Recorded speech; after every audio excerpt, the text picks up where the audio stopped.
హరి ఓం నమస్తే. క్షమించాలి, నిన్న 2017 ఎపిసోడ్లో చిన్న పొరపాటు దొర్లింది. సృష్టి అంతంలో ఆ ప్రళయకాలంలో సృష్టి అంతా నీటితో మునిగిపోయినప్పుడు మార్కండేయుడికి ఆశ్రయం ఇచ్చింది ఏదైతే అక్షయ వటవృక్షం ఉందో ప్రయాగలో, దాన్ని షాజహాన్ తర్వాత సమూలంగా నరికివేసింది ఔరంగజేబ్. పొరపాటున నిన్న అక్బర్ పేరు చెప్పడం జరిగింది, అదొక్కటి సరిదిద్దుకోగలరు. మన సనాతన ధర్మాన్ని కనుక చూసినట్టయితే, మన సనాతన ధర్మంలో ఒక విశిష్టమైనటువంటి విషయం ఏంటంటే కాలానుగుణంగా ధర్మాన్ని మార్చుకోవటం. అందుకనే ఒకే ఒక మార్గం ఎప్పుడే కానీ సూచించలేదు మన ఋషులు. ఉదాహరణకి అష్టాదశ పురాణాలు భారతాన్ని రాసినటువంటి వ్యాస మహర్షిని, అయ్యా నువ్వు 1,00,000 శ్లోకాలకు పైగా నువ్వు భారతాన్ని రాసావు కదా, మరి కలియుగంలో మానవులు అన్ని శ్లోకాలు చదవటానికి వాళ్ళకి ఇబ్బంది అవుతుంది, కాబట్టి మొత్తం నువ్వు చెప్పదలుచుకున్నటువంటి సారాంశం, ఎసెన్స్ ఒక్క శ్లోకంలో చెప్తే బాగుంటుంది కదా అంటే, వారు నవ్వుతూ ఒక శ్లోకం ఎందుకు, శ్లోకం చాలు, పరోపకారాయ పుణ్యాయ పాపాయ పరపీడనం. ఎంత సూక్ష్మంగా చెప్పారు. పరోపకారాయ పుణ్యాయ పాపాయ పరపీడనం.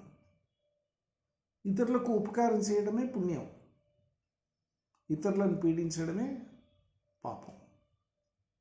మొత్తం భారతం చెప్పదలుచుకున్నది అదే ఎసెన్స్. ఇది మన ధర్మశాస్త్రాల్లో ఉన్నటువంటి గొప్పదనం.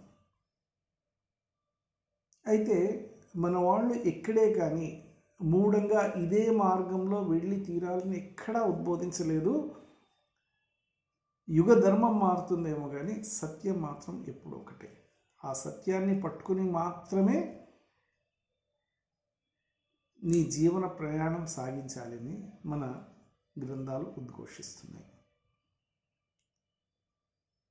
ఈ రోజున సమాజంలో ఎన్నెన్నో మార్పులు వచ్చినప్పుడు ఈ సమాజంలోని వికృతుల్ని తొలగించడానికి ఒక బౌద్ధం, ఒక జైనం, ఒక సిక్కు పంథ, ఈ విధమైన స్వేచ్ఛ మన సమాజంలో ఉంది. 33 కోట్ల మంది హిందువులకు 33 కోట్ల మంది దేవతలని చెప్పింది. అందుకని వేదాలు చెప్పినట్టుగా భగవంతుడు లేడు, నిరీశ్వరవాదం తప్పులేదు. లేదా నువ్వు భగవంతుడు ఉన్నాడు ఫలాని రూపంలో నమ్ము, తప్పులేదు. కానీ బేసిస్ ఏంటి?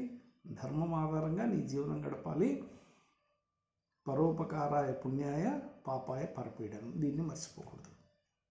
ఇదే మన సనాతన హైందవ ధర్మం మనకి చెబుతున్నది. ఈ రోజున ఒక మట్టి విగ్రహాన్ని పూజిస్తున్నారు, ఒక రాతి విగ్రహాన్ని పూజిస్తున్నారు. ఈ రాతి విగ్రహంలో ఏముంది? చాలా అవహేళనగా మాట్లాడుతున్నారు ఎడారి మతాల వాళ్ళు. కానీ వాళ్ళ పంతాలో మనం ఎప్పుడూ క్రిటిసైజ్ చేయలేదు, మనకు ఆ ఉద్దేశం లేదు, మనకు అవసరం కూడా లేదు. మనం ఎందుకంటే మనం కూడా నమ్ముతున్నాం ఆ పంతాలో కూడా భగవంతుడిని చేరొచ్చని నమ్మే సిద్ధాంతం మనది. కానీ ఒకసారి ఆలోచన చేయండి, వాళ్ళు చర్చికి వెళ్తారు, ఏముంటుంది ఎదురుగా? శిలువ మీద ఉన్నటువంటి యేసు ప్రభు. అది ఒక ప్రతీక కాదా? అదొక ప్రతీక కాదా? ఆ ప్రతీక ముందు నువ్వు మోకాళ్ళ మీద నిలబడి నువ్వు ప్రార్థన చేస్తావు. దాన్ని మనమేం తప్పు పట్టట్లేదే. ఇక్కడేమో నువ్వు విగ్రహారాధన తప్పంటావు, అక్కడేమో శిలువ మీద ఉన్న యేసును చర్చిలో పెట్టుకుంటావు.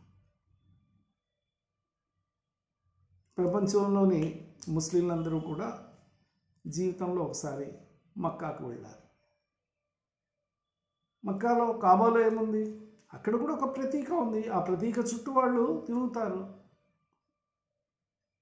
నాకు తెలిసి మదీనా అనుకుంటాను. అక్కడ ఒక పెద్ద ఒక గుండ్రాయి మాదిరి ఉంటుందని విన్నాను. నాకు సరిగ్గా తెలియదు, కానీ అక్కడ దాన్ని సైతాన్ అని చెప్పి వాళ్ళందరూ వెళ్ళిన వాళ్ళు రాళ్లతో కొడతారు దాన్ని సైతాన్. వాళ్ళ సైతాన్ ప్రతిరూపంగా ఆ రాతి గుండును వాళ్ళు అనుకుంటారు. అది వాళ్ళ ప్రతీక, అది వాళ్ళ నమ్మకం. మనం దానికి తప్పు పట్టాల్సిన పని లేదే. వాళ్ళు దాన్ని నమ్మారు, ఆ స్వేచ్ఛ వాళ్ళకు ఉంది. కానీ నీవేమో నీ పంతాలో నీ ప్రతీకల్ని ఆరాధిస్తూ, విగ్రహారాధకులు వీళ్ళు రాళ్లకు మొక్కుతారు, రప్పలకు మొక్కుతారు అని చెప్పి అనాల్సిన అవసరం లేదు కదా. అది మా నమ్మకం. నేను రాయికి మొక్కితే నీకేంటి? నీకు వచ్చిన నష్టం ఏం లేదు కదా. నా వల్ల నీకేమైనా అపకారం జరిగితే అది తప్పు. నా ధర్మం ఏమంటుంది? సర్వే జనా సుఖినోభవంతో ఉంటుంది. ఆ సర్వే జనా సుఖినోభవంతులు అంటే నీవు ఉన్నావు, అందరూ ఉన్నారు. ఈ ప్రపంచంలోని కోటాను కోట్ల జనాలు అందరూ ఉన్నారు. అది నా ధర్మం నాకు చెప్తున్నది. నేను రాతికి మొక్కుతాను, నీకేంటి కష్టం? నీకు వచ్చిన నష్టం ఏంటి? కాబట్టి ఒక వేలు చూపించే ముందు 4 వేళ్ళు మన వైపు ఉంటాయనే విషయం వాళ్ళకి స్పష్టం చేయాలి. ఈ విషయాన్ని గుర్తు చేసుకుంటూ రేపు మరొకసారి దేవుడు ఉన్నాడా లేదా గమనిద్దాం. నమస్తే. ఉత్తిష్ట భారత.